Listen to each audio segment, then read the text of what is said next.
불자님들, 안녕하십니까? 오늘 아침 일어나서 휴대폰을 확인하셨을 때 어떤 기분이셨습니까? 가족들과의 대화는 언제 마지막으로 나누셨는지 기억하십니까? 직장에서, 이웃과의 관계에서, 심지어 가장 가까운 사람들과도 점점 멀어져 가고 있다는 느낌을 받으신 적 있지 않으십니까? 요즘 우리는 참 바쁘게 살아갑니다. 아침부터 저녁까지 할 일에 쫓기고 내일에만 집중하다 보니 정작 소중한 사람들과의 관계는 뒷전이 되어버렸습니다. 부모님께 안부 전화 한 통 드리지 못한 채 며칠이 지나가고 친구들과의 약속도 자꾸만 미루게 됩니다. 아이들과 대화할 시간도 없이 각자의 방에서 휴대폰만 들여다보는 가정이 얼마나 많습니까? 이런 현실 속에서 우리는 점점 더 외로워지고 있습니다. 성공을 위해 달려왔는데 뒤돌아보니 혼자 서 있는 자신을 발견하게 됩니다. 그제서야 깨닫습니다. 아, 내가 정말 중요한 것을 놓치고 살았구나. 석가모니 부처님께서는 이미 2500년 전에 이런 우리의 모습을 내다보시며 깊은 가르침을 주셨습니다. 지혜로운 사람은 주변 관계에 소홀하지 않는다는 말씀 속에는 우리가 진정한 행복을 찾는 길이 숨어 있습니다. 오늘 이 시간을 통해 부처님의 지혜로운 말씀을 함께 나누며 우리의 관계를 돌아보고 새롭게 가꾸어 나가는 방법을 배워보겠습니다. 첫 번째로는 관계 속에서 진정한 자아를 발견하는 법을, 두 번째로는 상대를 있는 그대로 받아들이는 자비의 마음을, 세 번째로는 서로에게 도움이 되는 선한 관계 맺기를, 마지막으로는 모든 관계에서 감사하는 마음 갖기에 대해 말씀드리겠습니다. 여러분의 소중한 시간을 내어 이 자리에 함께해 주신 법우님들께 깊은 감사를 드립니다. 부처님의 지혜가 우리 모두의 마음속에 깊이 자리 잡아 진정한 행복의 길을 열어주시기를 간절히 기원합니다. 자, 그럼 첫 번째로 관계 속에서 진정한 자아를 발견하는 방법에 대해 말씀드리겠습니다. 우리는 흔히 혼자 있을 때 자신을 더 잘 알 수 있다고 생각합니다. 조용한 곳에 홀로 앉아 명상하고 사색할 때 진정한 나를 만날 수 있다고 여깁니다. 물론 이것도 중요한 수행의 한 방법입니다. 하지만 부처님께서는 더 깊은 진리를 말씀하셨습니다. 법구경에서 부처님께서는 이렇게 말씀하셨습니다. 자신을 비추어 보는 거울은 다른 사람이다. 관계 속에서만 자신의 참모습을 볼 수 있다. 이 말씀이 무슨 뜻일까요? 우리는 다른 사람과 만날 때 비로소 우리 안에 숨어 있던 모습들이 드러납니다. 화를 잘 내는 사람인지, 참을성이 있는 사람인지, 자비로운 마음을 가진 사람인지, 이기적인 사람인지 모두 관계 속에서 드러나는 것입니다. 어떤 분은 혼자 있을 때는 아주 평화롭고 자비로운 마음을 가지고 있다고 생각하십니다. 그런데 가족들과 함께 있으면 자꾸 짜증이 나고 화가 납니다. 아이들이 떠들면 참지 못하고 소리를 지르고 남편이나 아내의 작은 실수에도 불같이 화를 냅니다. 이때 비로소 자신의 참모습을 보게 되는 것입니다.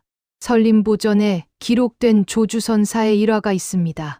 한 수행자가 조주선사에게 물었습니다. 스님, 저는 홀로 참선할 때는 마음이 평안한데 사람들과 만나면 번뇌가 일어납니다. 어떻게 해야 합니까? 조주선사께서 답하셨습니다. 그것이야말로 진정한 수행의 시작이다. 홀로 있을 때의 평안은 진정한 평안이 아니다. 번뇌가 일어나는 바로 그곳에서 부처를 만날 수 있느니라. 이 말씀이 얼마나 깊은지요. 우리는 다른 사람과의 관계에서 일어나는 여러 감정들, 화나 짜증, 질투나 시기, 욕심이나 집착을 통해 우리 자신을 더 깊이 알 수 있습니다. 그리고 그것을 알아차리는 순간부터 진정한 변화가 시작됩니다. 실제로 우리 일상을 돌아보십시오. 아침에 가족들과 아침 식사를 함께 하면서 어떤 마음이 일어납니까? 남편이 신문만 보고 있으면 서운한 마음이 들고 아이들이 밥을 흘리면 짜증이 납니다. 이런 작은 순간들이 바로 우리 자신을 비추는 거울인 것입니다. 직장에서도 마찬가지입니다. 동료가 인사를 하지 않으면 기분이 상하고 후배가 실수를 하면 참지 못하고 화를 냅니다. 상사가 무리한 요구를 하면 속으로 불만이 쌓입니다. 이 모든 순간들이 우리에게 가르침을 주는 것입니다. 그렇다면 이런 상황에서 어떻게 해야 할까요? 첫째, 관찰하는 마음을 기르십시오. 화가 날 때, 지금 내가 화가 나는구나 라고 알아차리는 것입니다. 짜증이 날 때, 지금 내 마음에 짜증이 일어나고 있구나 라고 객관적으로 바라보는 것입니다. 이것이 바로 mindfulness, 마음 챙김입니다. 둘째, 그 감정이 일어나는 이유를 깊이 살펴보십시오. 왜 내가 화가 날까요? 대부분 내 생각과 다르기 때문입니다. 내 기대와 다르기 때문입니다. 상대방이 내 뜻대로 움직이지 않기 때문입니다. 여기서 우리는 자신의 집착을 발견할 수 있습니다. 셋째, 상대방도 나와 같은 고통받는 중생임을 기억하십시오. 상대방도 자신만의 사연이 있고 자신만의 어려움이 있습니다. 완벽한 사람은 이 세상에 없습니다. 모두가 부족한 점을 가지고 살아가는 중생들입니다. 넷째, 자비로운 마음을 일으키십시오. 상대방을 미워하는 마음보다는 이해하고 용서하는 마음을 기르십시오. 저 사람도 행복하기를 바란다. 저 사람도 고통에서 벗어나기를 바란다는 자비심을 일으키는 것입니다. 이렇게 관계 속에서 자신을 돌아보고 상대를 이해하려 노력할 때 우리는 점점 성숙한 인간으로 성장해 갑니다. 혼자서는 절대 배울 수 없는 인내와 관용, 자비와 지혜를 배우게 되는 것입니다. 매일 저녁 하루를 되돌아보는 시간을 가져보십시오. 오늘 만난 사람들과의 관계에서 어떤 마음이 일어났는지, 어떻게 반응했는지 살펴보십시오. 그리고 내일은 더 지혜롭고 자비로운 마음으로 사람들을 대하겠다고 다짐해 보십시오. 두 번째로 말씀드릴 것은 상대를 있는 그대로 받아들이는 자비의 마음입니다. 우리가 관계에서 겪는 가장 큰 고통은 무엇일까요? 바로 상대방을 내 뜻대로 바꾸려 하는 마음에서 나옵니다. 남편을 내가 원하는 모습으로 바꾸려 하고 아내를 내 기대에 맞추려 합니다. 자녀들이 내가 그려놓은 계획대로 살아가기를 바라고 친구들이 내 방식을 따르기를 원합니다. 그런데 이런 마음이야말로 괴로움의 근원입니다. 상대방은 나와 다른 독립된 인격체입니다. 서로 다른 환경에서 자라왔고 서로 다른 경험을 했으며 서로 다른 생각과 가치관을 가지고 있습니다. 그런데도 우리는 상대방이 나와 똑같이 생각하고 행동하기를 바랍니다. 화엄경에서 부처님께서는 이렇게 말씀하셨습니다. 모든 중생은 각각 다른 근기를 가지고 있다. 연꽃이 진흙에서 피어나듯 각자의 조건에 맞게 깨달음의 꽃을 피운다. 이 말씀의 의미가 얼마나 깊습니까? 연꽃도 각각 다른 시기에 피고 각각 다른 크기와 색깔을 가지고 있습니다. 그런데 우리는 모든 연꽃이 똑같이 피어나기를 바라지 않습니다. 각각의 아름다움을 인정하고 사랑합니다. 사람도 마찬가지입니다. 각자가 가진 개성과 특성을 인정하고 받아들일 때 진정한 사랑이 시작됩니다. 설림보전에 이런 이야기가 있습니다. 한 선사에게 제자가 물었습니다. 스승님, 저희 도반이 너무 게으릅니다. 어떻게 하면 그를 바꿀 수 있습니까? 선사가 답했습니다. 내가 먼저 바뀌어라. 상대를 바꾸려 하는 마음을 바꾸어라. 그러면 모든 것이 바뀔 것이다. 참으로 지혜로운 말씀입니다. 우리가 상대를 바꾸려 하는 마음을 내려놓고 있는 그대로 받아들이는 마음을 가질 때 비로소 진정한 변화가 일어납니다. 실제 예를 들어보겠습니다. 어떤 아내분이 남편이 집에 와서 소파에만 앉아 있는 것이 마음에 들지 않았습니다. 당신은 왜 집에 와서 아무것도 안 해요? 좀 도와주세요. 라고 자꾸 잔소리를 했습니다. 그럴 때마다 남편은 더욱 움츠러들고 부부관계는 악화되었습니다.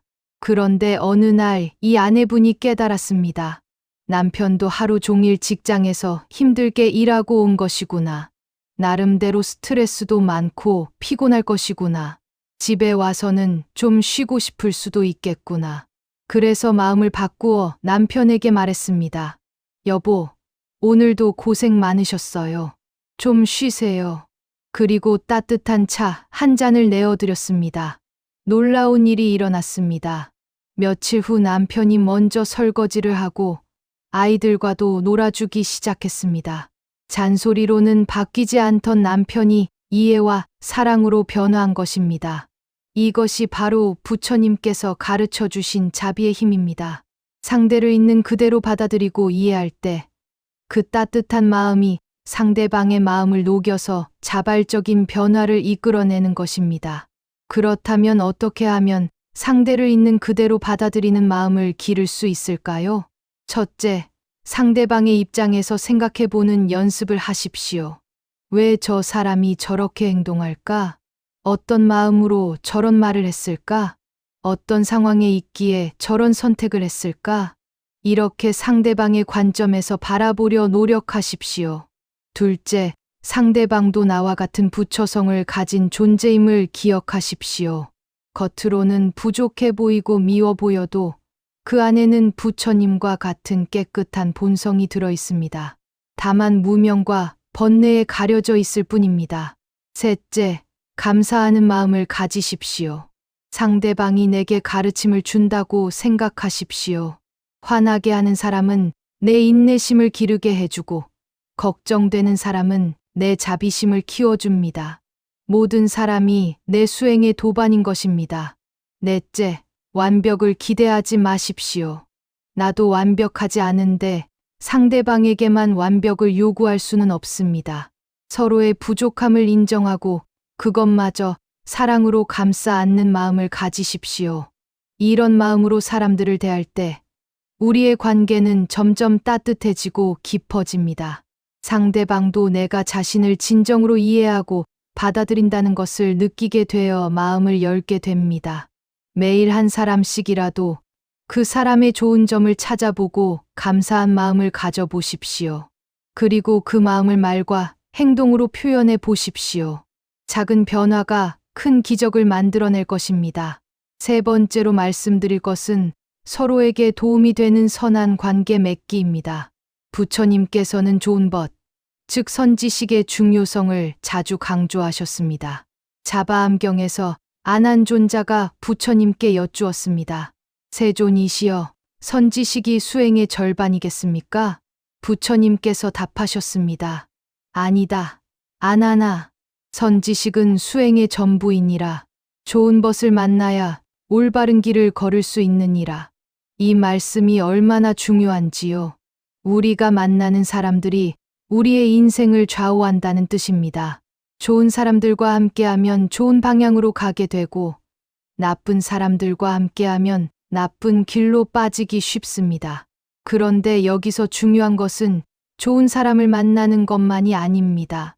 내가 먼저 다른 사람에게 좋은 벗이 되어주는 것입니다. 내가 먼저 선지식이 되어야 선지식을 만날 수 있습니다. 선지식이 된다는 것은 무엇일까요? 상대방의 선한 마음을 북돋아주고 올바른 길로 인도해주며 어려울 때 힘이 되어주는 것입니다. 6조 해능대사의 일화를 보겠습니다. 해능대사가 젊었을 때 한 선배 수행자를 만났습니다. 그 선배는 해능에게 이렇게 말했습니다. 너는 남방 사람이라 부처가 될 수 없다. 그런데 해능대사는 화를 내지 않고 이렇게 답했습니다. 사람에게는 남북이 있지만 부처성에는 남북이 없습니다. 당신께서도 부처가 되실 수 있습니다. 이런 지혜로운 답변을 듣고 그 선배 수행자는 크게 감동하여 해능의 제자가 되었습니다. 해능대사는 상대방을 비판하거나 공격하지 않고 오히려 격려하고 깨우쳐 주었습니다. 이것이 진정한 선지식의 모습입니다. 우리 일상에서도 이런 모습을 보여줄 수 있습니다. 동료가 실수했을 때 나무라기보다는 괜찮다. 누구에게나 실수는 있다며 위로해 주십시오. 친구가 어려운 일로 고민할 때 비판하지 말고 들어주고 응원해 주십시오. 가족이 잘못된 길로 갈 때도 화내지 말고 사랑으로 올바른 방향을 제시해 주십시오. 특히 요즘 같은 시대에는 서로를 격려하고 북돋아주는 것이 더욱 중요합니다. 경쟁이 치열하고 스트레스가 많은 세상에서 따뜻한 말 한마디, 진심 어린 관심 하나가 상대방에게 큰 힘이 됩니다. 어떤 회사원이 있었습니다. 매일 지친 모습으로 출근하는 후배를 보고 오늘도 고생이 많네요. 힘내세요라고 인사했습니다. 작은 말이었지만 그 후배는 그 말 한마디로 하루를 버틸 수 있었다고 했습니다. 나중에 그 후배가 승진하고 나서 선배님의 그 따뜻한 말씀들이 제게 큰 힘이 되었습니다. 라고 고백했습니다. 이처럼 작은 선행, 작은 배려가 상대방의 인생을 바꿀 수 있습니다. 그렇다면 어떻게 하면 서로에게 도움이 되는 관계를 만들 수 있을까요? 첫째, 상대방의 말을 진심으로 들어주십시오. 요즘 사람들은 대화를 해도 서로 자기 말만 하려고 합니다. 상대방이 무슨 말을 하는지 제대로 듣지 않습니다. 진심으로 들어주는 것만으로도 상대방에게 큰 위로가 됩니다. 둘째, 상대방의 장점을 찾아서 인정해 주십시오. 사람은 누구나 인정받고 싶어 합니다. 작은 장점이라도 발견하여 칭찬해 주면 상대방은 더 좋은 모습을 보여주려 노력합니다. 셋째, 어려울 때 실질적인 도움을 주십시오. 말로만 위로하는 것보다 실제로 필요한 도움을 주는 것이 더 의미가 있습니다. 물질적인 도움뿐만 아니라 시간을 내어 함께 해주는 것도 큰 도움입니다. 넷째, 서로의 성장을 위해 좋은 정보나 기회를 나누십시오. 좋은 책이나 좋은 강의 정보를 알려주고 서로에게 도움이 되는 사람들을 소개해 주십시오. 다섯째, 상대방의 꿈과 목표를 응원해 주십시오. 비록 내가 직접 도와줄 수는 없어도 진심으로 응원하는 마음을 표현해 주십시오. 이런 마음으로 사람들과 관계를 맺을 때 우리 주변에는 점점 더 좋은 사람들이 모여들게 됩니다. 좋은 에너지는 좋은 에너지를 끌어당깁니다. 내가 먼저 선한 관계를 만들어가면 내 삶도 더욱 풍성해집니다. 오늘부터 한 사람에게라도 좋은 영향을 주는 사람이 되어 보십시오. 작은 실천부터 시작하면 됩니다. 따뜻한 인사, 진심 어린 관심, 격려의 말 한마디면 충분합니다. 마지막으로 네 번째, 모든 관계에서 감사하는 마음 갖기에 대해 말씀드리겠습니다. 우리는 살아가면서 수많은 사람들을 만납니다. 가족, 친구, 동료, 이웃, 심지어 길에서 스쳐 지나가는 사람들까지 모두 우리와 인연을 맺고 있습니다. 그런데 우리는 이런 만남들을 당연하게 여기고 감사하지 않을 때가 많습니다. 부모님이 계시는 것을 당연하게 여기고 가족들이 함께 있는 것을 당연하게 여깁니다. 친구들이 내 곁에 있어주는 것도 동료들이 함께 일해주는 것도 모두 당연하다고 생각합니다. 하지만 이 모든 것들이 결코 당연한 것이 아닙니다. 법화경에서 부처님께서는 이렇게 말씀하셨습니다. 모든 만남은 우연이 아니다. 깊은 인연에 의해 만나게 된 것이다. 그러므로 모든 만남에 감사하라. 우리가 지금 만나고 있는 모든 사람들과는 전생부터 이어져 온 깊은 인연이 있습니다. 부모와 자식의 인연, 부부의 인연, 친구의 인연 모두가 소중한 인연들입니다. 심지어 우리를 힘들게 하는 사람들까지도 우리에게 필요한 인연입니다. 달마대사의 일화를 보겠습니다. 달마대사가 중국에 와서 9년 동안 면벽 참선을 하실 때 많은 사람들이 그를 비난하고 조롱했습니다. 저 이상한 서역의 중이 벽만 보고 앉아 있다며 손가락질했습니다. 그런데 달마대사는 그런 사람들에게도 감사의 마음을 가지셨습니다. 저들이 있어서 내 인내심이 늘어간다. 저들이 있어서 내 수행이 깊어진다 라고 하셨습니다. 이것이 진정한 깨달음의 모습입니다. 모든 사람, 모든 상황에서 배울 점을 찾고 감사하는 마음을 가지는 것입니다. 우리 일상에서도 이런 마음을 가져보십시오. 아침에 일어나서 가족들의 얼굴을 볼 수 있다는 것에 감사하십시오. 함께 식사할 수 있다는 것에 감사하십시오. 직장에 나가서 동료들과 함께 일할 수 있다는 것에 감사하십시오. 심지어 나를 힘들게 하는 사람에게도 감사해 보십시오. 그 사람이 있어서 내가 더 성숙해질 수 있고 더 참을성 있는 사람이 될 수 있습니다. 그 사람이 있어서 내 부족한 점을 발견할 수 있고 수행할 기회를 얻을 수 있습니다. 어떤 할머니가 계셨습니다. 며느리와 자꾸 갈등이 생겨서 너무 힘들어 하셨습니다. 그런데 어느 날 깨달았습니다. 아, 저 며느리가 있어서 내가 더 넓은 마음을 갖게 되는구나. 저 며느리가 내 인생의 스승이구나. 그렇게 마음을 바꾸고 나니 며느리를 보는 눈도 달라지고 관계도 좋아지기 시작했습니다. 며느리도 시어머니가 자신을 따뜻하게 대해 주시니까 마음을 열게 되었습니다. 이것이 바로 감사의 힘입니다. 감사하는 마음은 모든 관계를 치유하고 변화시킵니다.